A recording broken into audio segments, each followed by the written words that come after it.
we're back. Just like that in the studio, we are back. And we're talking about this new software, well, not software, but robotics kind of situation that Apple is talking about. They came up with this Anarchy software in their robotics division. Now, what they did, this guy unrolled a big track. It's kind of like a poster made out of that kind of material, and he just rolled it out, and it was just like a little oval track, and he put some cars on it, and these cars were controlled via the Apple software wirelessly. So what they're saying is they want to create realistic video games. That's what they're saying. They say with this, they can create realistic video. Now, when you say realistic video games, we know video games are played on a television and stuff like that. But when they say realistic, they're taking the racing game that you would play in a video game and putting it in real and giving you the ability to drive and block cars and whatnot, just like you would in a video game. So what they did was they had 4 cars on the track, right? And then they added a 5th. And with the software, with the different things, they were able to use 2 of the cars to block cars from being able to pass on the left or right, and then they could tell the other car, pass on the left, pass on the right, slow down. They could do all of that in real time, and then they showed off the ability to use weapons in the in the actual computer, to where they would shoot weapons and the cars would go off the track. They would do oil slicks and the cars would go off the track and stuff like that. And they said this is just a sample. They're calling it Anarchy, A-N-K-I. They're calling it this software that they're using with their robotics division to create, for right now, they're saying realistic video games, making video games real to the consumer. And as time goes on, they're going to use this technology for other things as well. Now, this was where Apple started in trying to say this is where we're going to be headed in the future. Now, after that, they talked about the MacBook having an install base of 72 million units, saying that this is the #1 MacBook, because after that, they shifted now, and they're going to talk about MacBook. So they're saying that MacBook had 72 million user base, and it's the #1 computer, #1 single computer in the world, in the U.S., #1 single computer used in the U.S. Now, what they mean by that, a lot of you out there will say, well, a lot of people use PC. Yes, but how many people use Toshiba only, or Acer only, or HP only? They're saying that they're Apple, and they have a user base of 72 million. No other single computer has that same amount of user base. They said the MacBook Pro is also the #1 PC used in America with their install base. And what they did now is they unveiled, and this is the thing that I think definitely you guys want to see if you didn't see it. They unveiled the new MacBook. The new MacBook Pro next generation system was unveiled, and I mean, this thing, it didn't look anything like what you would think it would look. I thought the design was, I mean, when you say design is pretty cool, it's nothing new, but just you wouldn't expect it for a computer. We're going to show you the design here in a minute, but the next generation MacBook Pro system, they said, has been built to provide a workstation that looks like no other, and yet provides powerful workstation graphics with dual graphics cards. This thing has dual graphics cards, PCI Express based flash storage, Thunderbolt 2. Not 1, but Thunderbolt 2 connectivity. This is gigabit connectivity that's bi-directional, both ways, instantaneously. So you could download 4K content as you're uploading something else. You see, that's how Thunderbolt 2 works, and that's how fast it is. 4K content, not just 1080p. Thunderbolt 2, you can download 4K content and upload something all at the same time. That's not bi-directional, not just meaning it can go both ways when one way isn't being used. So in other words, if I'm downloading, I can't upload. And then I can also upload, because that's what bi-directional can also mean. It can go in both directions. But this one can be both directional, bi-directional at the same time. So as you're downloading, you're uploading. And at 4K speeds, in other words, they can download 4K video. That heavy amount of information can be downloaded at the same time as you're uploading or playing 4K video in the background. So they're using Thunderbolt 2 connectivity, and Intel Xenon processors are being used in here. Now the new Apple MacBook Pro is equipped with an ultra-fast 4-channel DDR3 memory, as well as the ability to install up to 12. This thing has 12 core processing power, not 8 core, 12 core.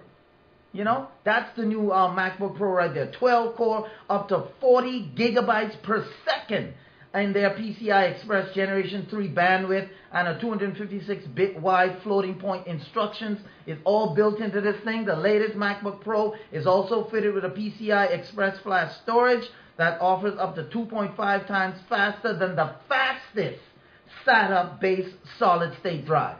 You know, and SATA drives are pretty fast, and this thing goes 2.5 times faster than the fastest SATA solid-state drive, and up to 10 times faster than a 7200 RPM SATA hard drive or regular hard drive. Together with the new PCI Express-based flash controller technology within the Apple MacBook Pro to deliver the fastest solid-state drives available standard in a desktop computer. That's what Apple is saying. Also, other features. It features a dual-core AMD FirePro workstation class graphics card, dual graphics card by AMD, with up to 6 gigabytes of dedicated VRAM, supporting 3 4K video displays while simultaneously rendering effects in the background. This thing can support 3 displays at 4K. 3 displays at 4K. Now, VRAM is virtual RAM. So that's not as fast as actual RAM. So, you know, up to 6 gigabytes of dedicated RAM, that's good. But virtual RAM is not as fast as dedicated RAM. What's the difference between the two? Well, virtual RAM, the computer uses a portion of your hard drive is dedicated. Every computer does it. This is not something new. Every computer, your laptop right now has virtual RAM. It uses a portion of your hard drive for the purposes of RAM. But if you look at RAM as your desk, like this desk right here, right? And you look at the hard drive as like the filing cabinet, right? If you want to get something from the filing cabinet, I have to get up from the desk, go into the filing cabinet where it is, get it, and bring it back, right? If I have something on my desk, I just got it right here. You see what I'm saying? I got it right here and I can use it. That's what RAM is. RAM is like your desk. You just use it right there quick. Your hard drive is like the file cabinet. So when you talk about virtual RAM, you still have to get up, go to the filing cabinet, get what you need, and come back. It's not as quick as regular RAM. You see? So when they were saying that virtual RAM, you know, I wasn't impressed with that because every computer does it now anyway. All computers have virtual RAM, and virtual RAM is not what you want. You want actual RAM because actual RAM is much quicker than virtual RAM. But they bragged about having 6 gigabytes dedicated of virtual RAM. So that's just so you know what virtual, so you don't feel, oh man, 6 gigabytes dedicated, I got it. No. Now, you got it, yes, but it's not as good as regular RAM.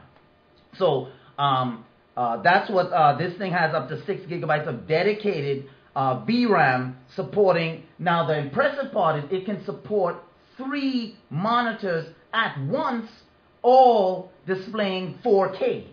You know, normally you get one monitor to display 4K, maybe the other one is going to be down to 1080p because it just can't. It's kind of like you looking at a hose, right? You have a hose, that means you only have one stream of water. So imagine having the same pressure from the one stream in 3 streams, but from the same hose. You see? That's what it is when they can put 4K on both screens. So you have a hose, you turn it up max, that stream that's coming out, take that same pressure, divide it into 3. That's what they're talking about here, and that's pretty impressive. To have 3 4K screens powered by one machine all at the same time while rendering graphics in the background. This thing is just stacked. So I had to give Apple the props there. Now, price, now you're going to talk, you know, that's where, you know what I'm saying, your head's not going to be going like this. It's going to be going like this. You know what I'm saying? Because when you deal with all of this power, we're going to get to that in a minute, but when you're dealing with all of this power, you have to understand that it comes at a price. Nothing this powerful is going to be just, $2,000 or something like that. It's going to come at a price, but it is very impressive. Not that VRAM stuff, but this thing with the 4K video while simultaneously rendering effects in the background. I mean, that is raw power in the Apple MacBook Pro. And they created a new cooling system and an ingenious unified thermal core that is built around a single piece of, they call extruded aluminum. Extruded aluminum is kind of like compressed aluminum that's designed to maximize airflow as well as thermal capacity, according to Apple. So this thing, the casing is made to be like a giant heat sink so that it can take heat away, as opposed to just having a heat sink in there or multiple fans in your computer, because it's the fans that make your computer loud.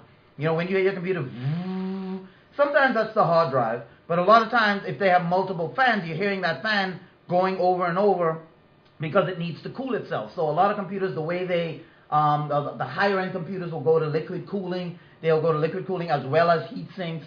Some have all three, depending on how hot their machines run. But Apple is saying they're using extruded aluminum designed to maximize airflow as well as thermal capacity. Now, the incredible amount of innovation that went into this thing, designed a fan system in there also that's capable of cooling such a high-performance device. Instead of adding extra fans, they said that they engineered a single larger fan that pulls air upward through the bottom vent. As the air passes vertically through the center of the device, it absorbs heat and carries it to the top and blows it out of the machine. They're saying simple, elegant, one larger fan instead of multiple fans like I just told you about is what Apple said they are going to do, or what they did in creating this thing. And when you see it, you're going to see that, I mean, this is Apple changing the boundaries, just kind of like what they did with the original all-in-one when they first came up with those fruity color machines they had way back in the day, those CRT monitors that was all-in-one. Apple was the first to really publicize something like that, and they made it fashionable. Well, they're making the desktop look fashionable again. I have to give them that. When I saw this thing, by minimizing air resistance, they said, throughout the system, they're able to design a fan with backward curved impeller blades that run at fewer revolutions per minute but draws air more efficiently as it spins and creates considerably less noise. Now, we're going to continue talking about this. We're up against a break. But all of this, I'm telling you, man, this thing is stacked. Apple has, I mean, as far as innovation goes, they have really pushed the boundaries. We're coming right back, and we're going to tell you more about the MacBook Pro in Apple after this.